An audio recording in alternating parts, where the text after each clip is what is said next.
Hello, and welcome to Fedora Fiction Podcast, YouTube edition. We are in the middle of, not quite the middle, still at the beginning of reading Throwback, Book 1, Ares Triumphant. We begin with Chapter 2, Exquisite Torment. It was 2 years before O'Shea got a firm launch date, and that was not the only thing that wore his veneer of patience. A lease of any kind is not acceptable, O'Shea bluntly retorted to Mbeke's last-minute counter-proposal. I want my foundation to have permanent and irrevocable title to the land on Mars. No title, no Stasis Corporation. You must understand. The precedent this will set, Mbeke countered from his seat across O'Shea's desk. The UNSA Charter states that all agency activities are to benefit all mankind. We can't be seen as capitulating to the interests of an individual, especially a wealthy one. You aren't capitulating to an individual, but honoring an agreement with a foundation with an equal commitment to the public interest, O'Shea asserted. I'm trying to preserve something of the Earth that was, in hopes that the human race comes to its senses. UNSA can help or hinder, but it cannot stop me. What do you mean? Mbeke asked anxiously. I mean, I can do this with or without your cooperation, O'Shea answered. There's nothing in the law that prevents me from staking a claim on Mars for myself. And if I have to do that, well, there's some things I'm doing now that I will feel less inclined to continue. Now, Adam, Mbeke responded, there's no need to make threats. Isn't there? O'Shea asked, looking the director in the eye. Look, he said after a moment's glare. My grandfather left his agricultural preserve to the UN Land Trust with the understanding that it would remain under agricultural use. You know what happened instead? Yes, Mbeke admitted sadly. Well then, you can understand why I can't trust UNSA to protect what I built on Mars. Mbeke sat back in his chair and rubbed his face with both hands. You have to give me something, Adam, he said finally, looking wary. The current agreement is not acceptable to the UN Executive Council. It was a year and a half ago. This is a new council, Mbeke pointed out. He leaned forward again. I am no happier about this than you are, but we have to make some changes to the agreement. O'Shea sat back himself. You need a fig leaf, he acknowledged. Okay. UNSA gets a seat, one seat, on the Earth Biopreservation Foundation Board, and whoever sits in it has to have the unanimous approval of the rest of the board. That is a very small leaf, Mbeke complained wryly. It's in keeping with Foundation bylaws, O'Shea countered. Take it or leave it. The UN Executive Council took it, however grudgingly, as Mbeke reported. A launch date was set, and O'Shea became engrossed in documenting every piece of cargo launched to the geostationary landing platform, where the transport he would take to Mars was orbiting. Nordstrom found him on the loading dock supervising the loading of several giant spools of cable. That's a lot of cable for a garden, she observed by way of greeting. I thought the self-assembling domes had all their wiring pre-installed. They do, O'Shea replied, not looking up from his tablet. These are for a different project. And is that a secret? The doctor asked playfully.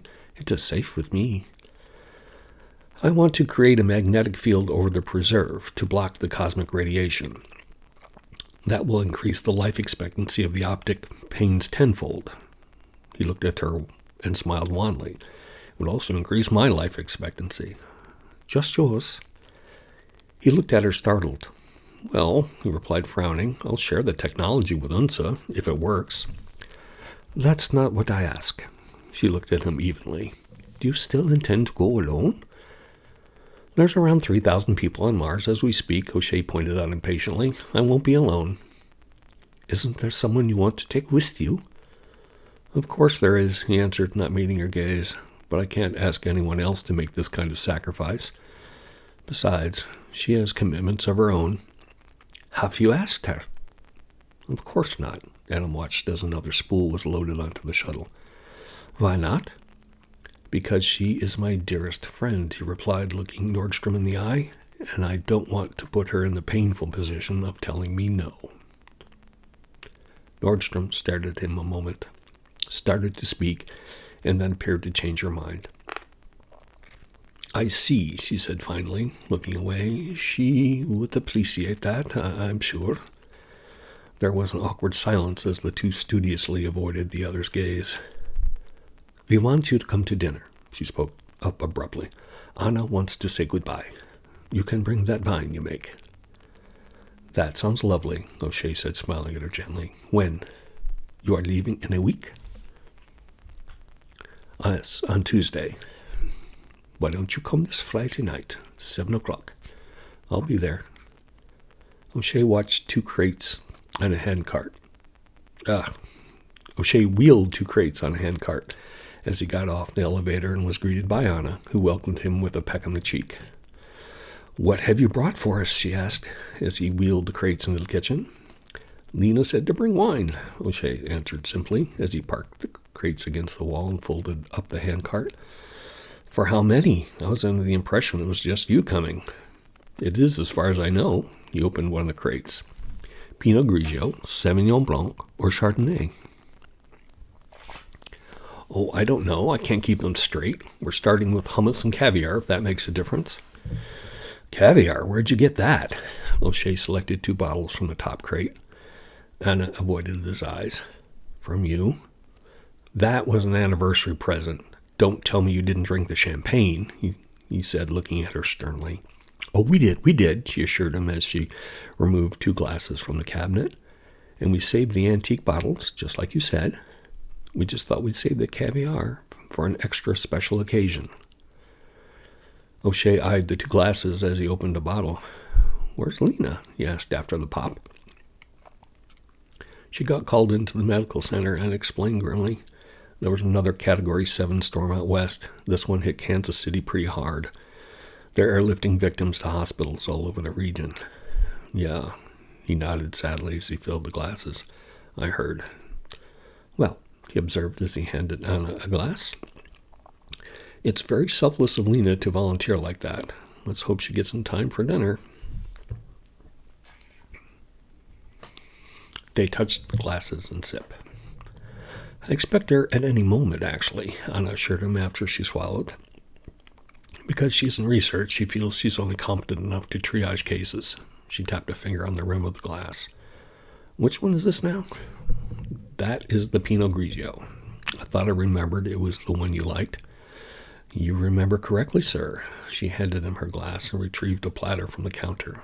Shall we go sit?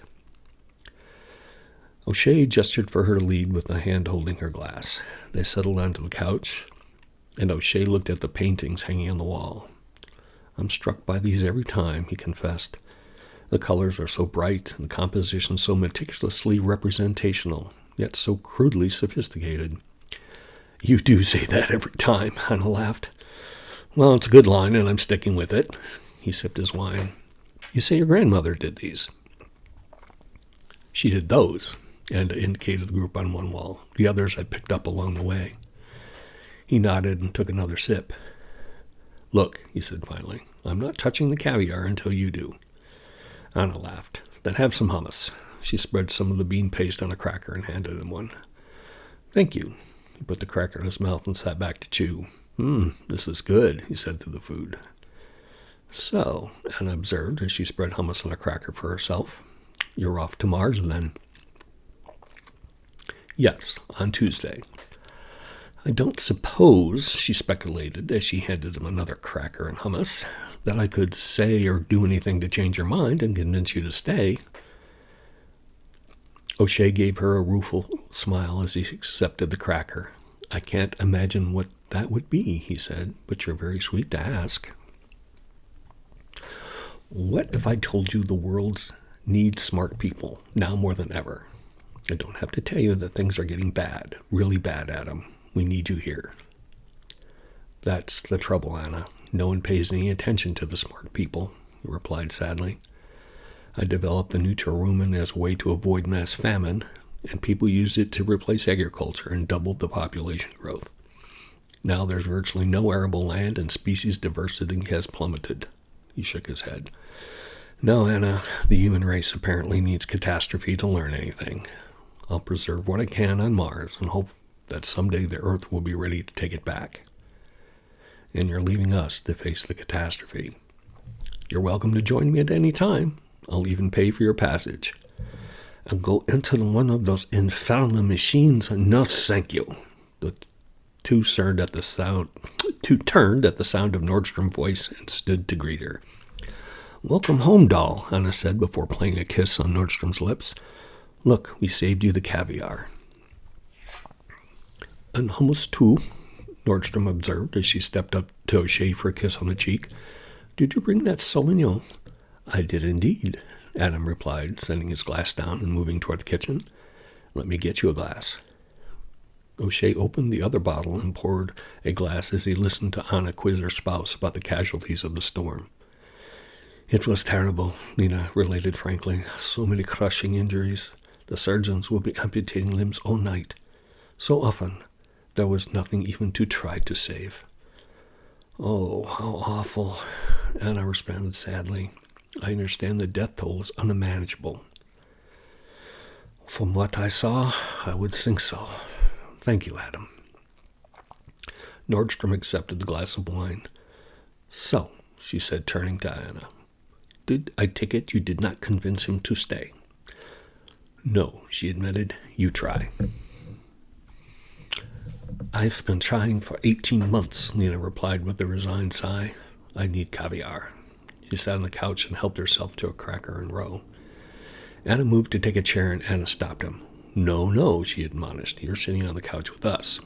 That way we can hem you in and torment you until you agree to stay. Exquisite torment, Anna remarked as he complied. True to her word, Anna slid in next to him, trapping him between her and Lena. So, how's your novel coming? Adam asked, handing Anna a cracker and caviar. Look at him, trying to change the subject, Anna cooed dotingly. Isn't he cute, Lena? Adorable, Lena agreed, sipping her wine. He should be very popular on Mars. Don't tell him that. We're trying to get him to stay. Anna moved closer to Adam and laid her head on his shoulder. Besides, he's very popular here, too. Isn't he, Lena? Isn't he, Lena? What? Oh, yeah, very, very popular. She lay her head somewhat perfunctory on Adam's other shoulder. Adam put an arm around each of them with a wry chuckle. Thanks, guys. I'm going to miss you, too. But I'm serious about paying your way.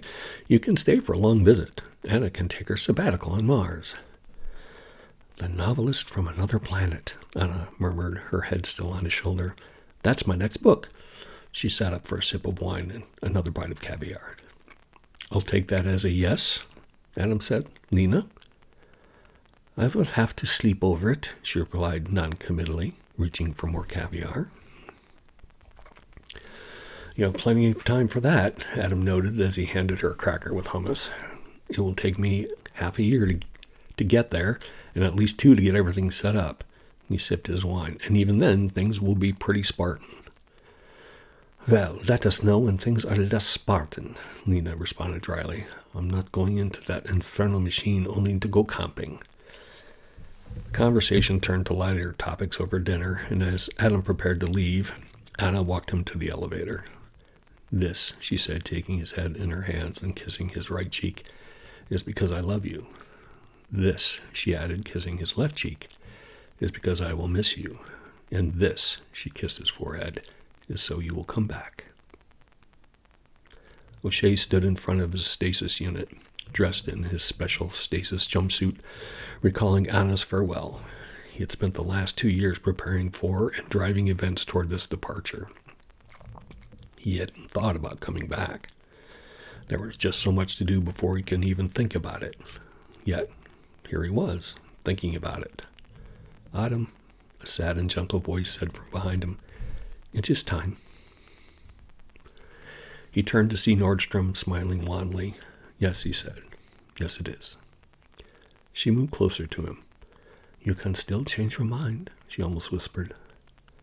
He smiled at her fondly. Goodbye, Lena. She returned his smile and took his head in her hands as Anna had.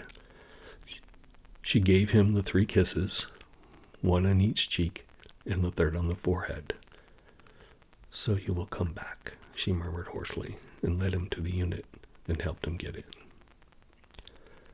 There's something to be said for doing things for the first time, Adam thought, as the unit closed over him and the frigid liquid began flowing in.